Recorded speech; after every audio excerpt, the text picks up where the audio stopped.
Brendan, thank you for joining us. Welcome to the Bitcoin Source. To kick things off, can you give people a brief introduction of who you are? Yeah, absolutely. And first off, thanks for having me here. I'm excited to have the conversation. You've been making moves lately. So yeah, I'm just happy to be here. Appreciate it.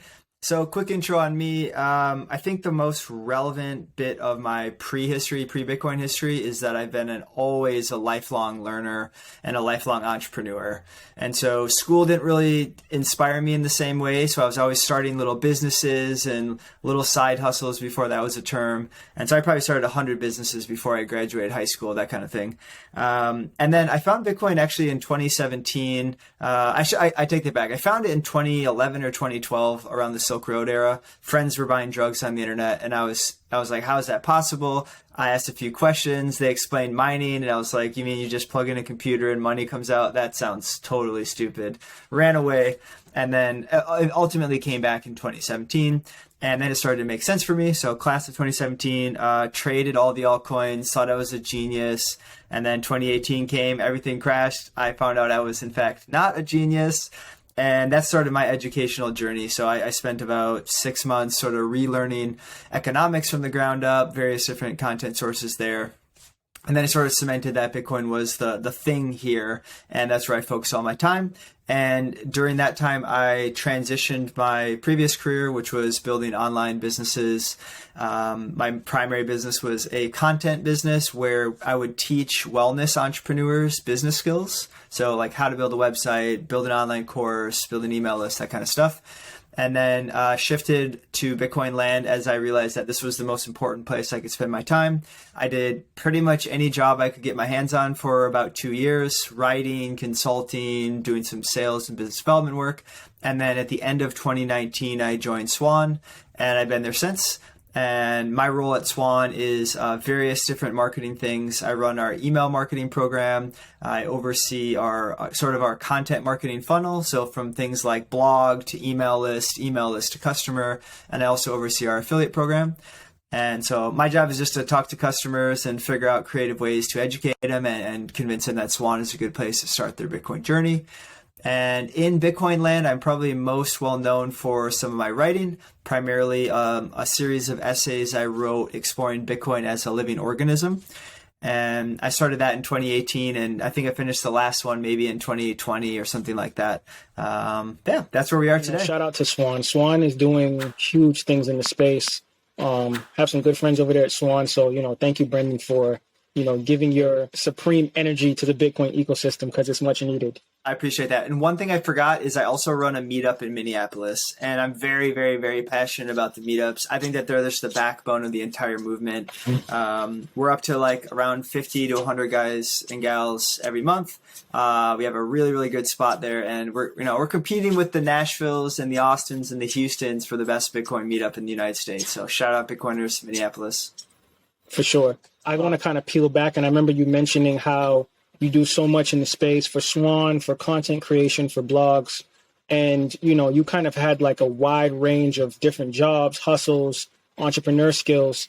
And my first question to you is, what were like some of the core books or courses or even people in the space that kind of inspired you and allowed you to have, a better source of your Bitcoin knowledge? Yeah, good question. I think anytime we discuss content, I think the most important principle to realize before we get into specifics is that Bitcoin is anything or everything to everyone, right? Like our experience, our life, our perspective, our context, whatever we bring to Bitcoin allows us to see it in a different way. And so, if you're skeptical of it, it looks like a Ponzi scheme. If you're an economist, you view it from that lens, right? So whatever lens you view matters. And so I would say as we're approaching content, it's important to just match where someone's at with the type of content. And it's also a very big topic. And so there's no rush to get through everything. Like it took me 5 years to care about mining, and now it's the only thing I really think about in Bitcoin. And so I would encourage people to just follow their nose. Whatever interests them, go down that path and realize you'll figure out the rest later. For my journey, I would say in 2017, right, traded all the altcoins. And then 2018, I had to figure out what did I just get myself into. And the things that I think helped me understand Bitcoin the most were getting a grasp of economics that sort of forced me to unlearn my college education with economics, which was obviously Keynesian economics. And so his podcast like Noted with Bitstein and Pierre, Crypto Voices with Matthew Majinski and Fernando Ulrich. And they sort of gave me an Austrian framework to sort of view Bitcoin outside of the traditional or neoclassical Keynesian, whatever you want to call that world. So those were huge for me. Bullish case for Bitcoin. Right. So it's sort of the economics and monetary economics sides of this that really helped me. And then the final puzzle piece was understanding that Bitcoin is really hard to stop. And there wasn't one piece of content, but I think one of the most rational arguments that a newcomer will present is, okay, so if Bitcoin really is this disruptive technology that's going to compete with central banks or other assets, won't the government just shut it down? Right? Rational position. But then you start learning about, okay, Satoshi thought of this from the very beginning. All the design decisions that were implemented into Bitcoin came off the back of lessons learned from previous attempts to create a monetary system outside of the current system. And, you watch eGold get shut down in Florida and you say, okay, I guess we can't make it centralized, right? You watch another one fail. And so architecture-wise, it was designed that way. And then you look at the practical comparisons, like trying to shut down the Tor network or trying to shut down the internet itself. And you realize, okay, it's actually pretty hard. And then you start thinking about the economic game theory, where if you're going to attack Bitcoin, start over. You run into Bitcoin. You either can choose to adopt it, or you can maybe take a posture against it and attack it in some way or dismiss it. Well, it's a rational position to actually adopt Bitcoin and rather than attack it. And so you start to play that out and you go, wow, the governments are made up of people and everyone's a little bit selfish. So it's actually quite hard to find an enemy to Bitcoin. And so I think that was the final puzzle piece is realizing that this thing's hard to stop. And that's what inspired the first essay in the series, Bitcoin is the Mycelium of Money, is because just like the mycelial archetype, which is the primary form that a fungus lives in, it's decentralized, it's hard to stop. You can cut it in half and now you have two of them, right? It sort of evolves and it learns from its environment, sort of an anti-fragile network, similar to the internet. And so, yeah, that'd be my thoughts there. Most definitely. And, it kind of makes me think about how important other pieces of literature are for Bitcoiners trying to learn about Keynesian economics or just technology as a whole. And, I know that you're big in the space for talking about the fourth turning, and you have pieces on that, and you've had podcasters ask you about that. And my question to you is do you believe like the baby boomer generation retiring and the millennial generation kind of taking the wheel, has that bolstered Bitcoin in your opinion? Yeah, it's a good question. And super quick framing on the fourth turning. This is a theory or perspective or framework that looks at long cycles through history. The authors look at an 80-year cycle roughly, and it's based on humans. It's based on human generations and the different archetypes that show up over time. And the shortest version of this is around 80 years, humans look around and they see our exterior world, our institutions, our governments, our education, our healthcare, all these different things. We realize that those institutions, they're not really serving us anymore. They started to decay. And that leads individuals to say, well, we don't trust the media, we don't trust the government, etc. And then we want to tear these things down and build new ones that are more representative of the current times. And so the previous cycle ended at the end of World War II. And in that period of time, we had a whole new restructuring of the world, right? We had the Bretton Woods financial system. The U.S. became the superpower. We created NATO, the World Bank, IMF, FDIC insurance, Social Security, deficit spending for the first time, right? Our government went full Keynesian, all these different things. And okay, we rebuild these institutions and things look pretty good for a couple of decades. Relative stability. We're now growing. America's doing great. Obviously still has some problems, but generally speaking, going in the right direction. And then now, okay, 70 years later, things are looking pretty bad. And again, it's because we're dealing with these outdated institutions. And then what you see is young people starting to revolt and push back on the system. And usually these periods end in total war. So the previous fourth turning, World War II, time before that was the Civil War, before that the Revolutionary War. And so the question would be, are we going to head into another war now? I hope not. Some things are different about this period, so I'm optimistic. Bitcoin plays a role here. And I wrote a very long essay on this at brandonquittem.com if you want to see how I break that down. But to get right to your question after that long preamble, I do think that the baby boomers and the millennials, let's say, there is sort of a tension point here. If you look at government, especially in the United States, they're 80-year-olds. They're extremely out of touch. And yeah, I don't think that they're suited for the modern world. I don't think they're suited to lead us.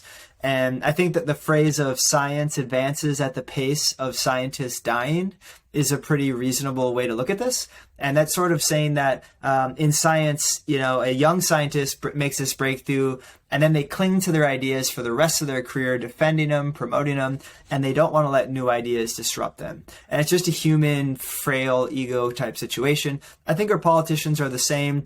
They grew up in this world, they understand it, it's benefited them. So why would they support this outside money coming to disrupt the world that they live in?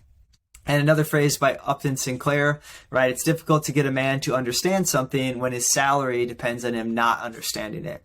And so I think that quote illustrates what central bankers view of Bitcoin, what generally governments, central planners think. And so what we're seeing is the boomer generation, which in the fourth turning lens, they would be considered the prophets. They're extremely ideological. They're full of hypocrisy, right? They fly to Davos in their private jets so that they can pass laws to tell us not to buy SUVs anymore, right? This is just the opposite of pragmatic, right? And then the young people, the millennial generation, who are starting to take a larger share of power, both in business and starting to enter politics, is we're considered the hero archetype. And that's not necessarily a sexy thing. Usually it means we're the soldiers who go to war. And that's what it's been in the previous times. But in this case, war feels more like a social thing. It feels like a battle over the direction of our country. It feels like a Keynesian fiat debt-based system sort of screwing all the young people over. And I see that pretty powerfully right now. And so what I see for young people is nihilism. I see no hope for the future. I see fear about the climate. There's no way to get ahead, so let's just live in the moment. And I think that money is money erodes society's culture, or it promotes society's culture. And I think we're in a period where the monetary system is failing. I think that's plain to see for anyone who has their eyes open. And unfortunately, culture is affected by this failing monetary system. And so what I hope happens here is that young people turn to Bitcoin as a solution, because historically, the impulse for young people during fourth turnings is to turn towards a centralizing force. It's to say, hey, big, strong government, please save us. We need to pass all these new laws. And I think historically, centralizing power ultimately backfires. It creates all these unintended consequences. And that's simply because the world is far too complex for any group to try to plan. You can look at examples of communism failing for some quick updates there. But the reality is young people today are more collectivists, and that's okay. It's not necessarily bad. That doesn't necessarily resonate with me, but it's true. And Bitcoin does work for a collectivist mindset, and it works for a social justice warrior, progressive type thing, which is really popular with young people. And the reason is Bitcoin is a fair monetary policy. It takes power away from the old white guys sitting around the table, and it distributes it completely equally around the world. And that is something new. That is a very revolutionary idea that pretty much any political persuasion can get behind. And so from that lens, Bitcoin is a unifying force in a time when we're fracturing. And so I'm optimistic that young people will come to this conclusion. And I'm hoping that they will. I've read The Fourth Turning. I've read another book called The Sovereign Individual, and I've kind of spliced the two together. And I think about these mini epochs, right? Where you have the civil rights movement or Occupy Wall Street, where you have these kind of bursts of rebellion in between the turning coming in from different generations, kind of taking the wheel of, control of finances and voting and policy. And, I found that the stuff that you've written about in regards to the fourth turning have been super profound for the Bitcoin space. And I really highly recommend people go out and check out Brandon's work.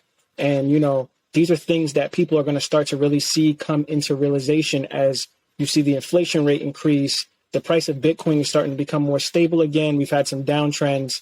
And, I always try to go back to some of the great writers in the space, such as yourself, Brandon, and really look at and do the homework when the market is down. So thank you for kind of elucidating on, the boomer generation versus the millennial generation. Yeah, one side comment there is I didn't intend to write about the fourth turning. The reality was it was like March, April, May of 2020, and the world was going crazy, and I was just stuck at home losing my mind trying to make sense of the world.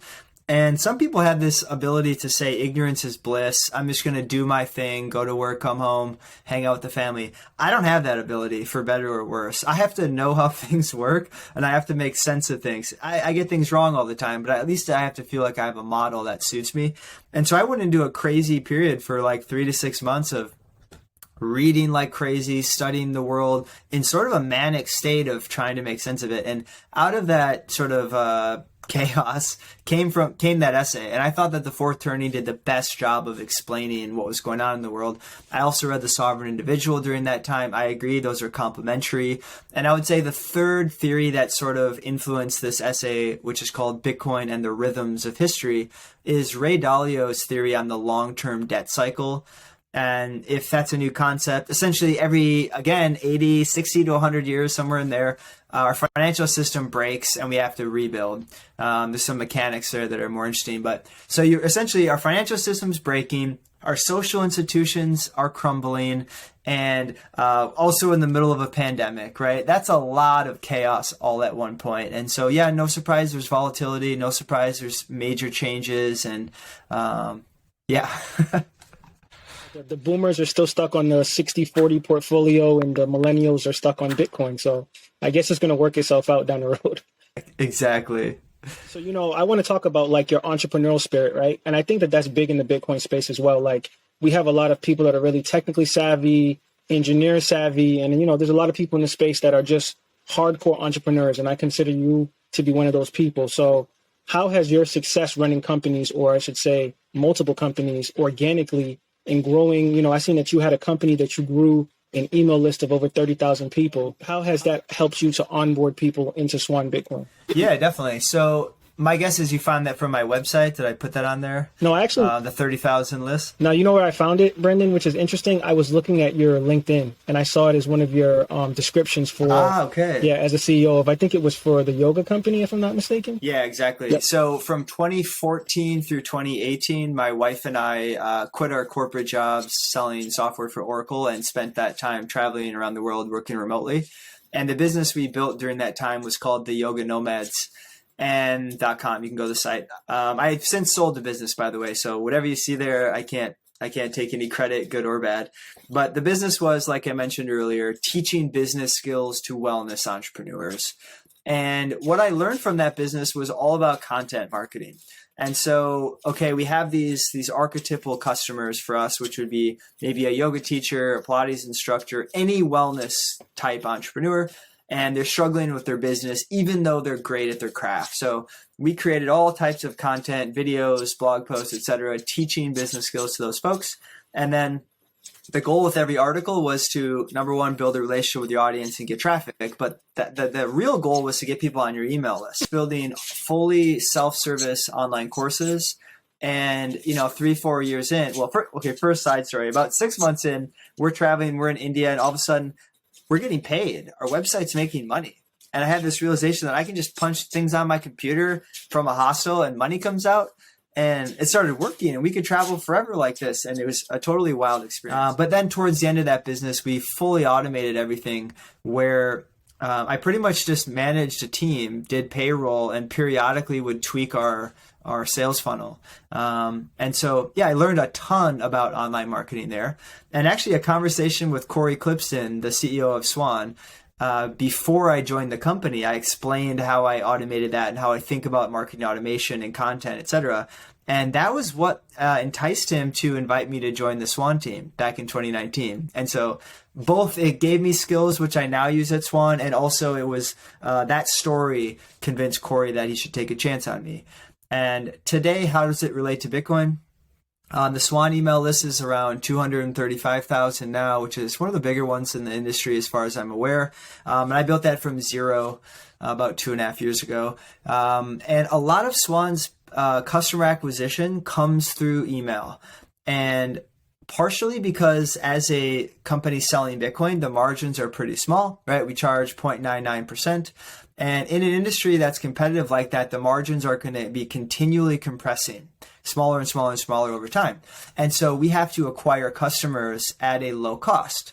And content marketing is a very low cost of acquiring customers. It takes time and time, but we have all these ebooks, we have all these podcasts and blog posts, etc. And they all sort of get you into email land. And then that's where I create education series teaching people things. And again, ultimately, when the time is right, invite them to start buying Bitcoin through Swan. And so, yeah, huge part of our business. Swan is actually more like a media company, an education company that monetizes through selling Bitcoin. That's how I think about it. And it's a really cool place to be because what we're finding, and it's pretty obvious to anyone, Bitcoin's hard to understand. And so we want more customers. And one way to find more customers is to educate people about Bitcoin. And so we hire content creators, we hire marketers, we hire people with podcasts and brands and evangelists because that's what our business really is. And so I get to sort of sit in the middle of that, and it's a really fun way to do it. And yeah, it's very effective. Yeah, and Corey, I think Corey has a good knack for talent. And just me traversing your LinkedIn, I was like, wow, this guy has done a lot in the space, not only just for Bitcoin, but just like in business in general. And I think that anyone that's savvy with business or savvy with a Bitcoin company would definitely love to, onboard someone such as yourself. So thank you for kind of breaking down that story about how you organically built this email list and the importance of having an email list. So, I think a lot of people might want to know that about your story. So thank you, Brandon, for that. I appreciate the kind words, man. And one more thing on email. People think email sucks because nobody likes getting spammy emails. But the reality is it's the most efficient or the highest ROI marketing channel today still. And nothing's even close. And yeah, just most people don't believe it, but it's true. Yeah. Swan, they do a lot of things. You're right. They do educate people. There's, pieces from Tomer Strolight on there, yourself. There's tons of people in the space that are just working on the Swan scene that just do great stuff for Bitcoin. And one of the things I always wanted to bring up was the big debate between self-custody and having a MultiSig company handling your Bitcoin holdings. So I'd love to hear your thoughts on, people that choose to use self-custody with Bitcoin versus people that would like to use a Casa or even Swan to kind of have them be in control with the multi-sig purpose of Bitcoin. Yeah, it's a good question, and it's very topical right now. People are chirping about this online for various different reasons. So first off, self-custody is king. That is just foundational to the entire movement. It is a requirement, number one, because it eliminates all counterparty risks. So you are the only one who can screw it up or whatever. No one can steal it. The government can't take it. Nothing can happen as long as you protect your private keys. The second thing here is that private key management is really hard. Humans don't have really any practice managing private keys, and private keys are a piece of information. So we have to keep a secret safe. And that's hard. Whereas keeping a physical object safe, say gold coins, humans have been doing that for thousands of years. So we figured out safes and safety deposit boxes and buried in your backyard and all these silly things. But we're still learning how to keep information safe. Especially challenging in the information age because information wants to be free. If you think about information on the internet, right? Simple example, if I text you an image or I tweet you an image or whatever, I didn't actually send the image to you. I sent you a copy of it and it still lives on my machine and probably multiple other people intercepted it along the way. And so we have to keep this information away from the internet. Okay, it's getting even harder, right? And I say all this to empathize with newcomers because I think the average person with $1,000 on Coinbase should not necessarily take self-custody, right? Until they're ready. And so it should always be the end goal, but I don't think it should be rushed. And I think there are services that sort of give you a nice middle ground. You mentioned Casa, there's Unchained, there's other services like this that sort of give you self-custody-ish. And I think that those are reasonable options. I think they make trade-offs that give people a lot of peace of mind.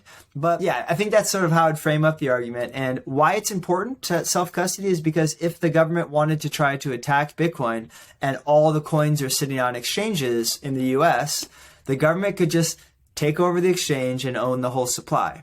And that would cause issues. Whereas if the coins are held in self-custody all around the world, good luck. You can make it illegal, but there's zero way to enforce it. Okay, great. You made alcohol illegal. What happened? Nothing. You made cannabis illegal. What happened? It's more popular than ever, right? You make porn illegal. It doesn't work, right? These things, they're just not possible to contain because there's so much demand.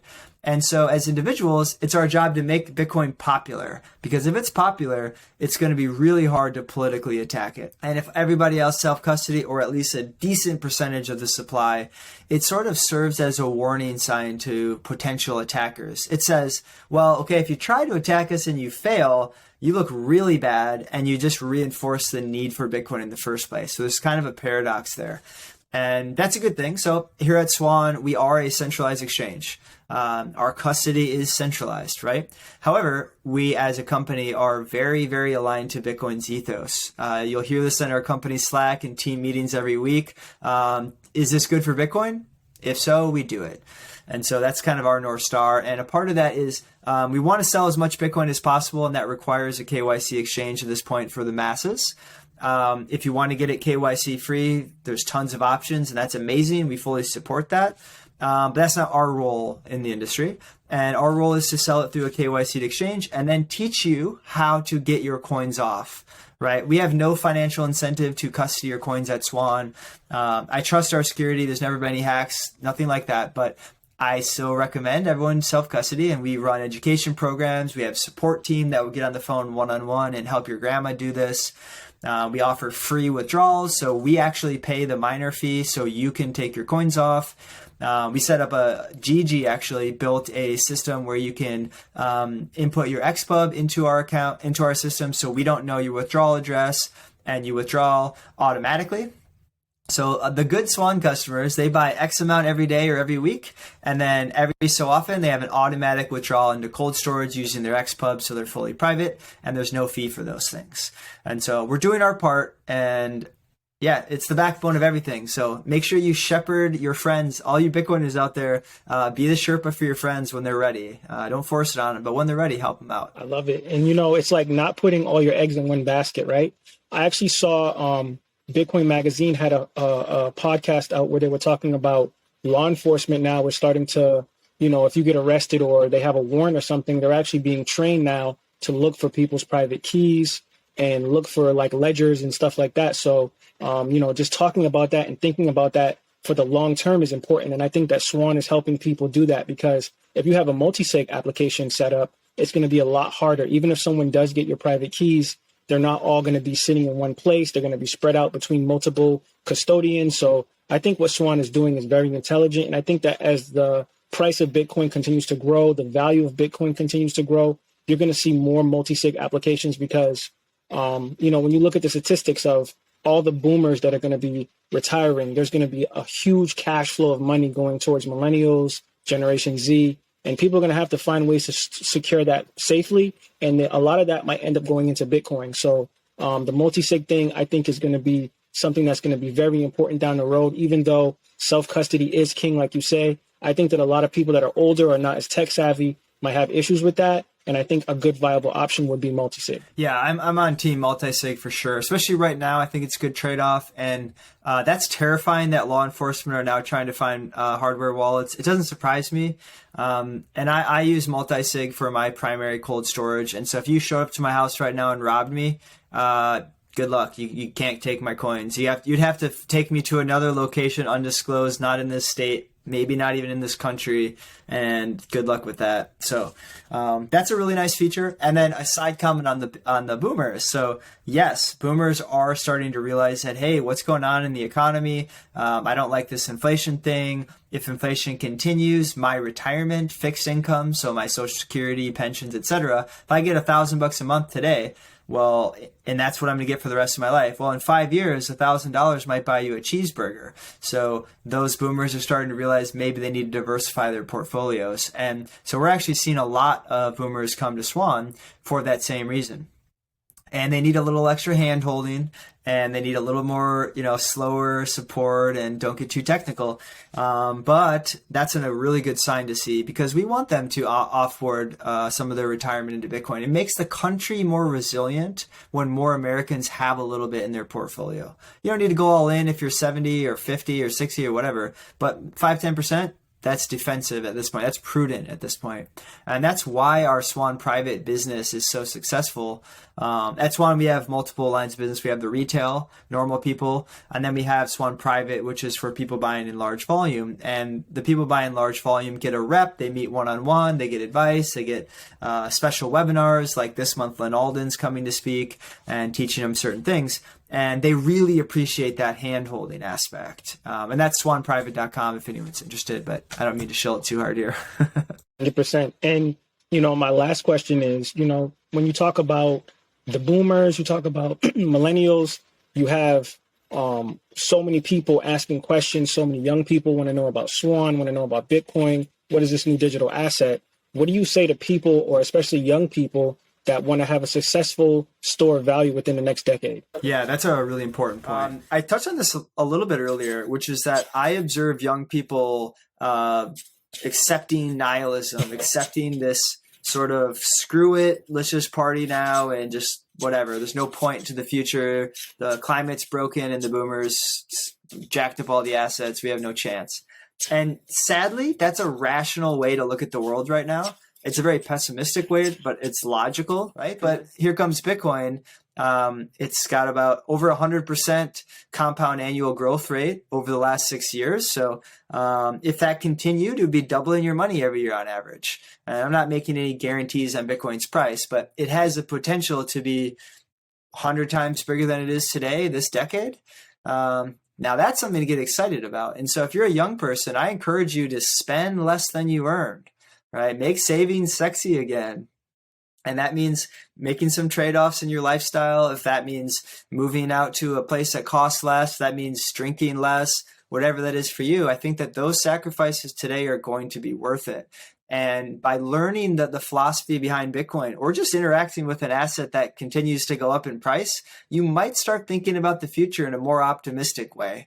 And that's just from the asset itself. Then you start to understand that there's a whole community of people converging on this asset, on this movement, on this, honestly, political revolution empowered by a technological advancement in monetary tools that allows us to take back money away from the government and give it back to the people. And you're going to find people involved in this space that are optimistic, that are fighting for something that they believe in, that genuinely are happy. And that's a really cool feeling, is finding a community of people who are optimistic. And you might notice that things are very different than your normie friends or your friends day to day. And I have many of those friends, and they're dear to me. However, the outlook on life is quite different. And so young people, be optimistic, raise a family, have kids, think long term. Like, these are the foundation of our species. And just know that there is a little bit of hope in Bitcoin. Yeah, and what really did it for me too was, like, when I looked at the expansion of the money supply, right? So like, if the expansion of the money supply is expanding at, we'll say 12 or 13% a year, how are you going to keep up with the inflation hurdle rate? The only thing out there that I've seen so far is Bitcoin. And people worry about volatility. They say, oh, the price is crashing, it's going up, it's going down, it's not stable. But when you have something like Bitcoin that's going to dematerialize real estate, stocks, bonds, gold, you're going to have volatility. And I think that that's going to be one of the things that young people are going to have to really sit down and study and learn about, because nothing that's going to change the world, nothing that's going to be paradigm shifting is just going to be stable at first. And I think that that's what scares off a lot of the early people trying to be orange pilled, early consumers, where they want like an S&P 500 type of asset where it's stable. You can see a rate of return every year. And, I think that Bitcoin is kind of forcing people to kind of stick their neck out there and take a risk, because without any risk, there's no reward. Yeah, that's very well said. And you're right. Volatility is scary, and especially Bitcoin was trading at 69,000 like, I don't know, 9 months ago or something, and now it's around like 20 something. So that would be kind of a bummer if you threw your life savings in and then you lost 2/3 of it. However, that's not how you want to approach Bitcoin, right? That's why we promote DCA, dollar cost averaging at Swan. It's just a little bit each week, right? You go to swan.com, you set up an account, $10 a week, $1,000 a week, whatever you can do, just automate it and don't think about it, because it is a long-term thing, right? Either this thing goes up 100x or more, or it goes to zero. Those are the options.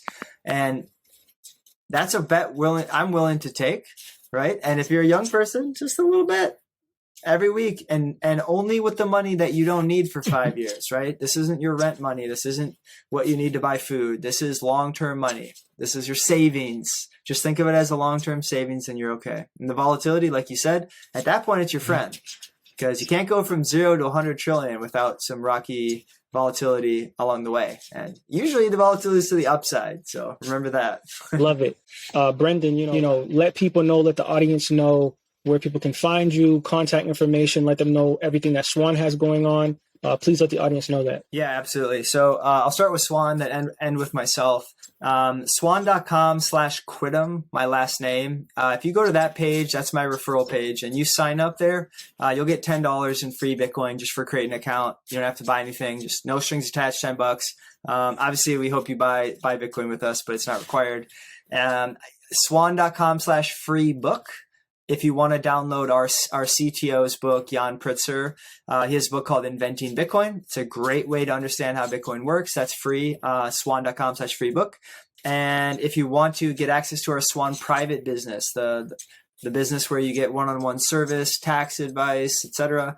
Again, for those looking to buy in larger volumes, swanprivate.com for that one.